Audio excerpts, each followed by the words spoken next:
Forget everything you know about ice. Forget the polar freeze. Rewind time 58 million years, and you wouldn't recognize your own home. Our planet had turned into a giant steam bath. If you stood at the South Pole back then, a winter jacket would kill you in minutes. You'd need shorts, heavy-duty sunscreen, and a machete. Antarctica wasn't a white wasteland. It was a green hell, covered in thick, impenetrable jungles. Even here, at the bottom of the world, the thermometer read a comfortable 70 degrees Fahrenheit. But if you dared to go near the equator, you'd walk into a nightmare. Temperatures over 100 degrees, with humidity so thick you could drink the air. The oceans were as hot as a jacuzzi. Storms born in this boiling water had the power to wipe modern cities off the map. The hurricanes never stopped. This was the Paleocene-Eocene thermal maximum, a world without a single snowflake. And in this suffocating greenhouse, a predator rose up that would make a T-Rex look like a pet. In a world driven mad by heat, biology plays by different rules. For us mammals, extreme heat is a death sentence. We overheat and shut down. That's why our ancestors, early horses and elephants, shrank to the size of house cats. Being big meant boiling alive in your own skin. But for reptiles, heat is rocket fuel. Cold-blooded monsters hit the jackpot. The hotter the planet, the faster they move, and the bigger they grow. In the boiling swamps of South America, a monster appeared that became the face of this era. Titanoboa. Don't just call it a snake. This was a living freight train. It stretched 50 feet long. Picture a standard yellow school bus. Now imagine that bus is alive, covered in scales, and wants to eat you. It weighed over a ton, 2,500 pounds of pure muscle. When it slithered, the ground literally shook like a minor earthquake. At its thickest point, it was as wide as a doorway. It could swallow a fully grown marine standing up without even stretching. But humans would have been just potato chips to her. She hunted big game. Titanoboa ate crocodiles for breakfast. Literally. 20-foot caimans lived in those swamps, but to the snake queen, they were just a light snack. She didn't use venom. Why do you need poison when you are a hydraulic press? She wrapped around her prey and squeezed. Scientists have calculated that pressure. Imagine the Brooklyn Bridge collapsing onto your chest. Crocodiles didn't just die, they imploded. This monster was the ultimate product of global warming, a living thermometer. To grow a snake this size, the planet needed an average temperature of at least 90 degrees. She was the absolute monarch. While mammals hid in burrows to escape the heat, giant reptiles ruled the earth once again. It seemed the age of monsters was back for good. But what turned Earth into this steam room? It wasn't slow climate change. It was a point-blank shot. Geologists call it the Clathrate gun. Picture the ocean floor as a massive warehouse of explosives. For millions of years, dead organic matter piled up there, turning into methane. Under the cold pressure of the deep, this gas froze into hydrates, weird, icy crystals that catch fire if you strike a match. Trillions of tons of this burning ice were waiting for a spark. 56 million years ago, something pulled the trigger. Maybe an underwater landslide, maybe a shift in tectonic plates. The warehouse detonated. The ice melted instantly. The scene was apocalyptic. The ocean began to boil. Methane, bubbles the size of Manhattan city blocks, roared to the surface. As the gas hit the atmosphere, it mixed with oxygen. The sky above the ocean turned into a wall of fire. Methane is a super greenhouse gas. It traps heat 20 times more effectively than carbon dioxide. It was an instant heat stroke.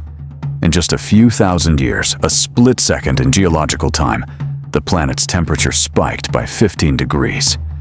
It's like going to sleep in a snowy Chicago winter and waking up in the middle of Death Valley in July.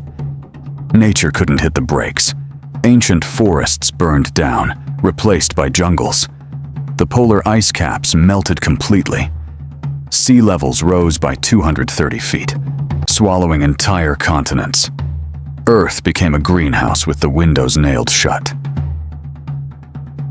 If the land was sweltering, the ocean became a chemical nightmare. The water absorbed colossal amounts of carbon from the atmosphere. Simple chemistry.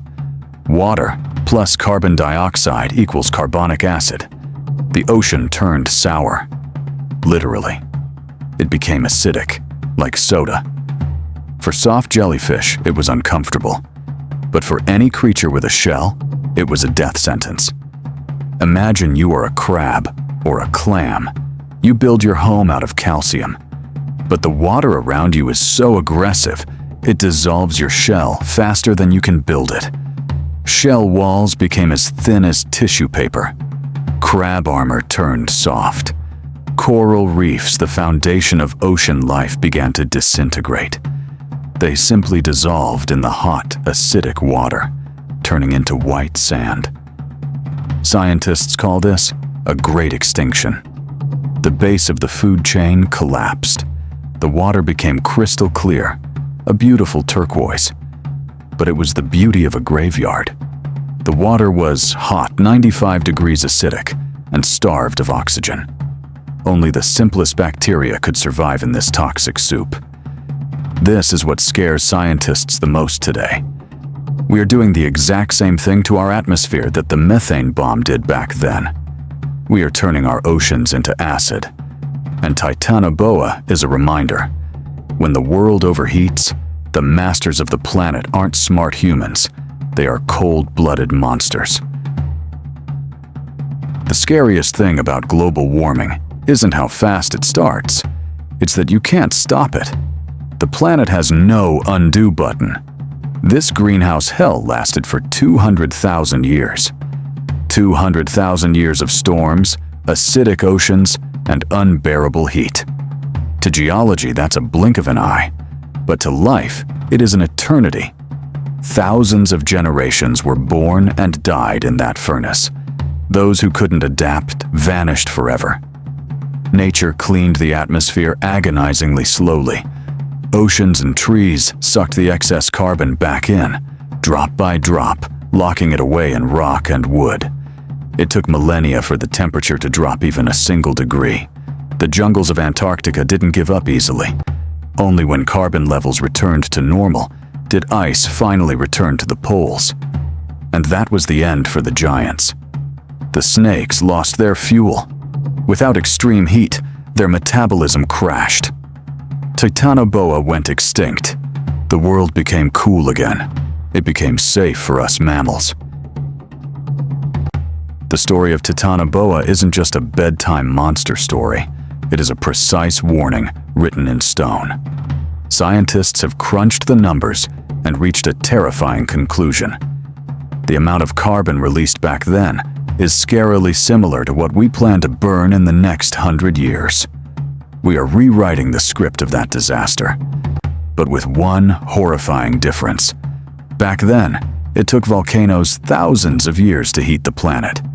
We are doing it in just a couple of centuries. We are heating the atmosphere 10 times faster than nature did at its absolute worst. If we keep flooring the gas pedal, we will bring that climate back. Glaciers will vanish.